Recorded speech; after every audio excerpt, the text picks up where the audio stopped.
তো গাইস আজকে আমি চলে এসেছিলাম ব্যান্ড বাজাতে। আজকে তাড়াতাড়ি রেডি হয়ে চলে আসে আমার বন্ধু সৌয়ানদের ঘরে। এখানে এসে দেখো পাকাটার সাথে কি একটা কথা বলছিল, যাই হোক ভাই আমি কিছু শুনিনি। তো আমরা আমাকে টাটা বলে আমরা দুজন বেরিয়ে পড়ি। আজকে আমাদের বন্ধুদের সেটে ব্যাম্পারি বাজানোর কথা ছিল, আমরা দুজন চলে গেছিলাম বেড়িবানিয়াড়ায়, যেখানে আজকে রক্ষাকালী মায়ের পুজো ছিল। তো আমরাও তাড়াতাড়ি বন্ধুদের সেটের কাছে চলে আসি। তোমরা সবাই দেখতে পাচ্ছ রাস্তার দুপাশে কত মেলা বসেছিল। তো আমাদের জোরে খিদেও পেয়ে গেছিল, কেন আমরা ঘর থেকে কিছু খেয়ে আসিনি। আমরা দুজন মিলেই ভুট্টাওয়ালা কাকার কাছে চলে আসি। কাকার কাছ থেকে আমরা দুটো গরম গরম ভুট্টা কিনে নিলাম। ভুট্টাটা অনেকটাই গরম ছিল, আমরা খেতেও পাচ্ছিলাম না। তো আমরা দুজনে ভুট্টা খেয়ে চলে আসি ব্যাম্পাটির ড্রেস করতে।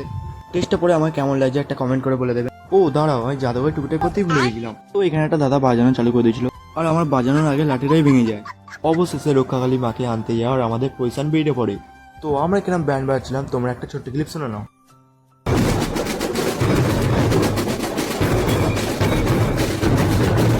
এখানে আরো পরিচান করেছিল, ভিডিও যাতে বড় হয়ে যায় সেগুলো আমি দেখাতে পারিনি। তো ফাইনালি আমাদের ব্যাম্পারি বাজানো কমপ্লিট হয়ে যায়। তো ভিডিও ভালো লাগে একটা লাইক করে দেবেন।